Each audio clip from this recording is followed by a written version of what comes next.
নমস্কার বন্ধুরা, কোষে কষা কিচেনের পক্ষ থেকে সকলকে জানাই স্বাগতম। আজকের রেসিপি রুই মাছের তেল পটকা। তা চলুন বেশি দেরি না করে রেসিপিটি শুরু করি। প্রথমে আমি বড় সাইজের একটা পেঁয়াজ নিয়েছি, 3টে কাঁচা লঙ্কা আর মাঝারি সাইজের একটা টমেটো।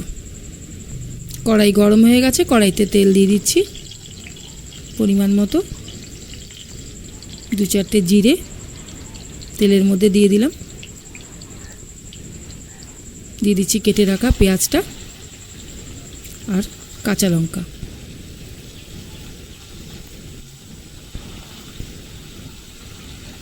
এবার একটু ভালো করে নেড়ে নিচ্ছি।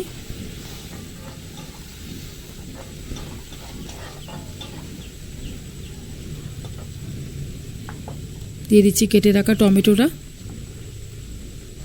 পরিমাণ মতো। 1 চামচ হলুদ গুঁড়ো, 1 চামচ লঙ্কার গুঁড়ো, স্বাদ মতো লবণ।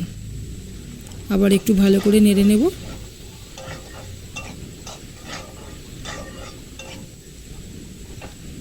এবার দিয়ে দিচ্ছি মাছের তেলটা।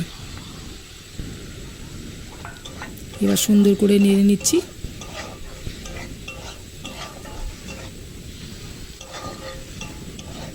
বন্ধুরা, আপনারা বেগুন দিয়ে খেতে পারেন, কিন্তু আমি বেগুন দেইনি, আমি শুধুই করলাম।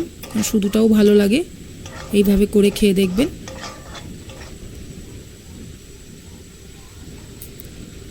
এক মিনিট 2 মিনিট মতন ঢেকে দিলাম।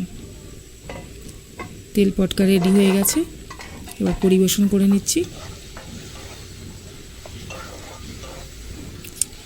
বন্ধুরা, ভিডিওটি ভালো লেগে থাকলে একটা লাইক করবেন, কমেন্ট বক্সে আপনাদের মতামত জানাবেন, আমার চ্যানেলটিকে সাবস্ক্রাইব করবেন। ভালো থাকবেন, সুস্থ থাকবেন। দেখা হবে পরের ভিডিওতে।